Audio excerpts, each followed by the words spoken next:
বিশ্বকাপ মানে একটি দেশের স্বপ্ন, ক্রিকেটারদের লড়াই আর কোটি সমর্থকের আবেগ। কিন্তু সেই মঞ্চেই এবার থাকছে না বাংলাদেশ। জল্পনা কল্পনার অবসান ঘটিয়ে আন্তর্জাতিক ক্রিকেট কাউন্সিল আইসিসি জানিয়ে দিয়েছে 2026 টি-20 বিশ্বকাপে বাংলাদেশের পরিবর্তে খেলবে স্কটল্যান্ড।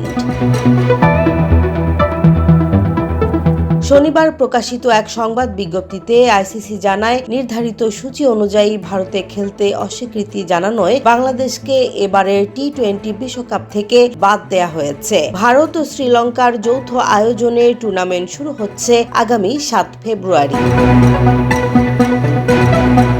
বাংলাদেশ ক্রিকেট বোর্ড ভারতের পরিবর্তে শ্রীলঙ্কায় ম্যাচ আয়োজনের অনুরোধ জানালেও তা প্রত্যাখ্যান করে আইসিসি। সংস্থাটির দাবি, স্বাধীন নিরাপত্তা বিশেষজ্ঞদের মাধ্যমে মূল্যায়নের পর তারা নিশ্চিত হয়েছে ভারতে বাংলাদেশ দল, কর্মকর্তা কিংবা সমর্থকদের জন্য কোনো বিশ্বাসযোগ্য বা যাচাইযোগ্য নিরাপত্তা হুমকি নেই।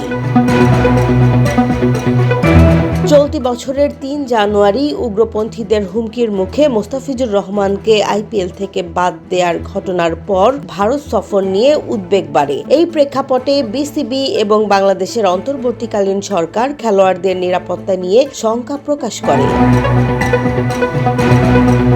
4 জানুয়ারি আইসিসির কাছে আনুষ্ঠানিক অনুরোধ পাঠানোর পর প্রায় 3 সপ্তাহ ধরে চলে আলোচনা, ভিডিও কনফারেন্স, সশরীরে বৈঠক, এমনকি আইসিসির ভার্চুয়াল বোর্ড সভাও অনুষ্ঠিত হয়। 21 জানুয়ারি আইসিসি জানিয়ে দেয় বাংলাদেশকে পুনর্নির্ধারিত সূচি অনুযায়ী খেলতে হবে। এরপর বুধবারের এক বৈঠকের পর বিসিবিকে 24 ঘন্টার সময় দেয়া হয় ভারতে গিয়ে খেলবে কিনা সে বিষয়ে চূড়ান্ত সিদ্ধান্ত জানাতে। নির্ধারিত সময়ের মধ্যে কোনো নিশ্চিতকরণ না পাওয়ায় আইসিসি বিকল্প দল নির্ধারণের পথে এগোয়।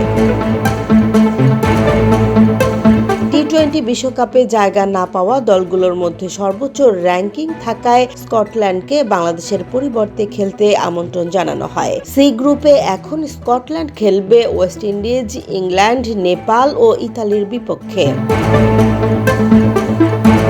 নিরাপত্তা নিয়ে উদ্বেগ, কূটনৈতিক বাস্তবতা এবং আইসিসির কঠোর অবস্থানের মধ্য দিয়ে একটি বড় বৈশ্বিক টুর্নামেন্ট থেকে ছিটকে গেল বাংলাদেশ। এই সিদ্ধান্ত ভবিষ্যতে বাংলাদেশের আন্তর্জাতিক ক্রিকেটে কী প্রভাব ফেলবে সেই প্রশ্নের উত্তর এখন সময়ই দেবে।